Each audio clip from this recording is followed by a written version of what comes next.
Children of Soul, Part 10. They had been walking for what seemed like hours, though it had only been half an hour. Olivia had offered to carry Tommy on her back, though it didn't really bother her all that much. Of course, the offer was met with skepticism and accusations of her wanting to dig her fangs into the poor human, but eventually, they relented. Sure, it did make things a little awkward for her, especially with the bleeding human scent flooding her senses, but she wasn't a salivating savage. They had patched him up as well, using her hood, armband, and jacket, which left her in a gray tank top. They were getting close to where the tram had once stopped when Henry got off. She wondered if she would see him again. She looked up at the sky. It seemed there were more human skyships now. Perhaps they had called for backup. Attention everyone, West Minnie's border will close in 30 minutes. Please make it to the border as soon as possible.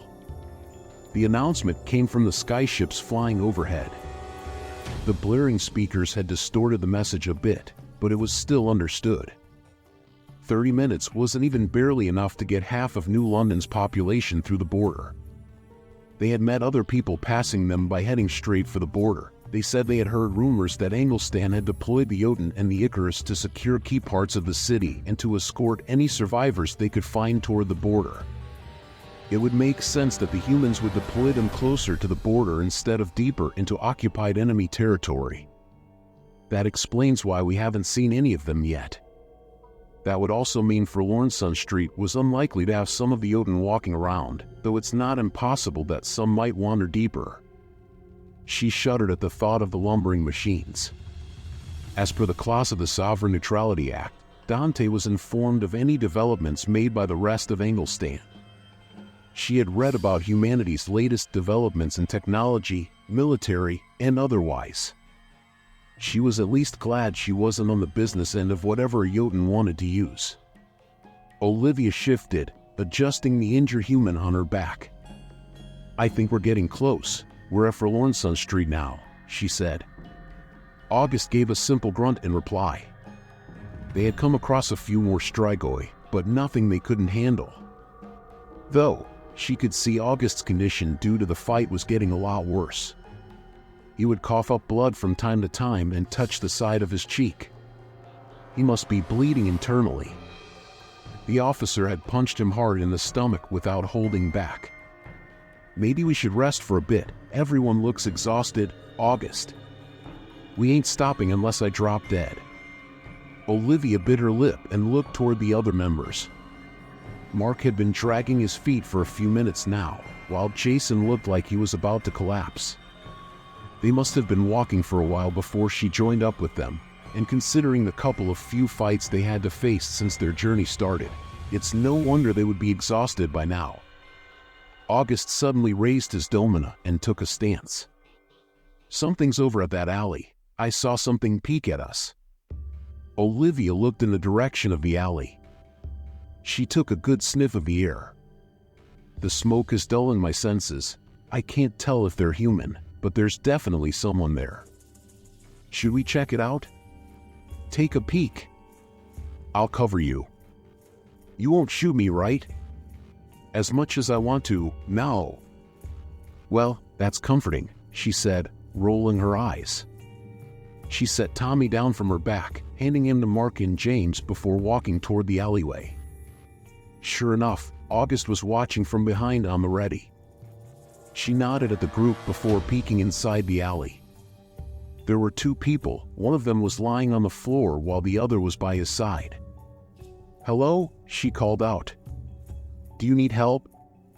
The figure standing by the downed person looked in her direction before running away.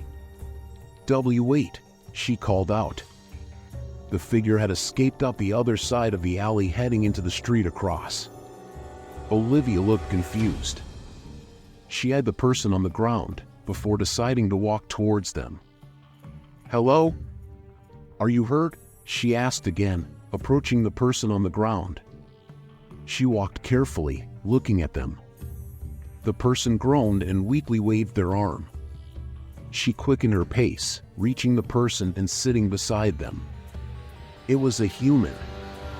He was an old man with a stab wound on his side. He looked frail and on the brink of death. Olivia immediately ripped open the old man's shirt and tore off a long piece of cloth from it.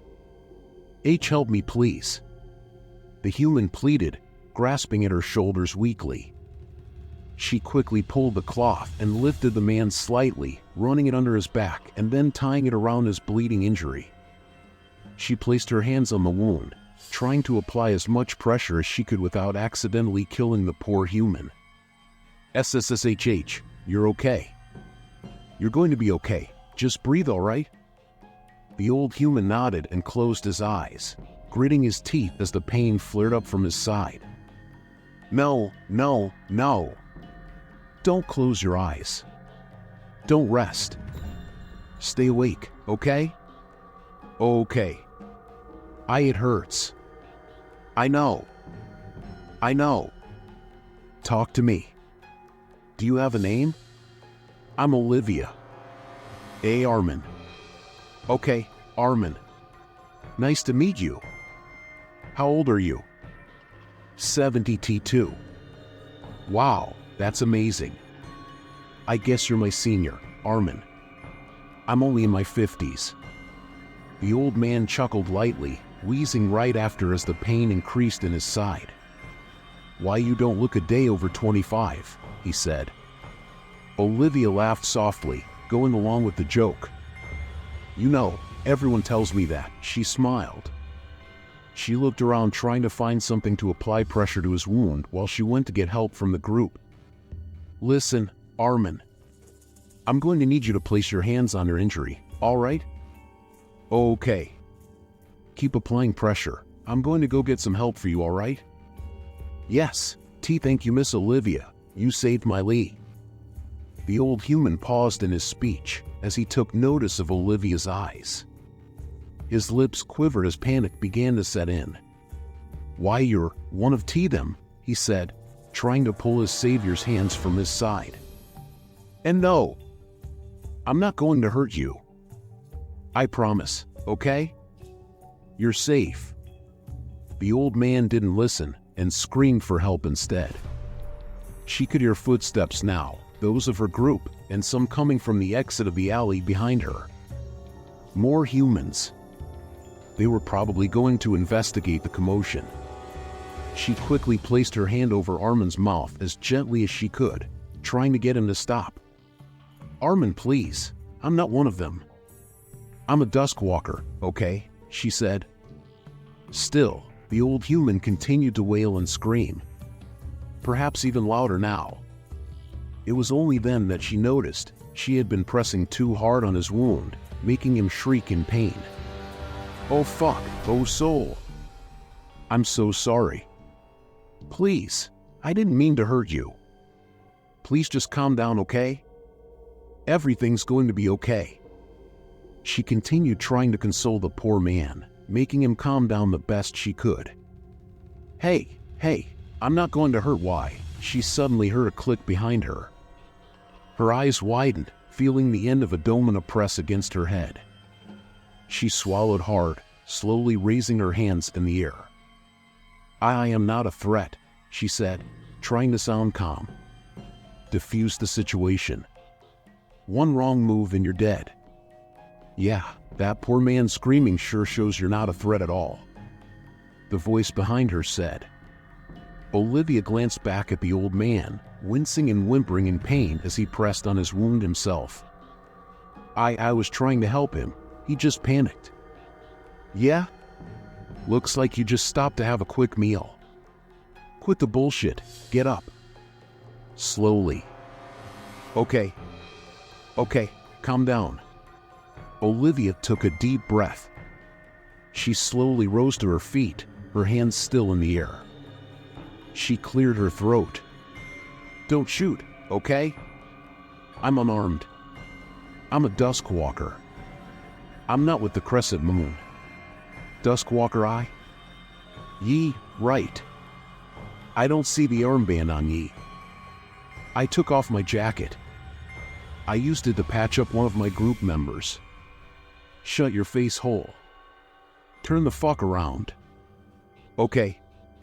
Footsteps from the other end of the alley made themselves known as her group started to walk toward it. "Oi, you better have not run out on us. Where'd you go?" August called out, getting closer to the alleyway. The man behind her snarled and pressed the barrel of the dolman on her head. "Who is that? You bet your leech friends with you to drain this poor man dry, huh? And no, it's not like that. Please." I said, "Turn the fuck around. Now." "Oi, what's going on there?" August called out, getting closer to the alley. Olivia swallowed hard and slowly turned around, facing the stranger behind her. It was a tall, gruff man. He was wearing a dirty white shirt covered in soot and a jumper. Behind him was another man, holding up a shovel. They looked worse for wear, a little disheveled, and clearly exhausted. The second man tilted his head, seeming to recognize the Duskwalker. "Wait! Vance, move over," the second man said. "Vance? Could this be the one August was talking about? He sure sounds like a rough bastard like him too. But that voice... I know that voice. It sounds familiar." "The fuck you mean, move over? I'm not taking chances. Just give me a second. I know her." Hope slowly filled Olivia as she glanced from this Vance person to the man behind him. Her mind was racing as to who that voice belonged to. It was gnawing at her brain. She knew she had heard it somewhere, but just couldn't remember where. Though, it all started to click when the man stepped closer, his face clearer now. The same suit, the same peach fuzz, the same green eyes. She let out a soft gasp as it all came back to her in an instant, looking at the man she had bumped into earlier today. The young man looked right straight at her, squinting. He seemed to recognize her too. "And Miss Olivia," he said. The Duskwalker sighed with relief, as the mention of her name confirmed all that was in her mind. "Henry,"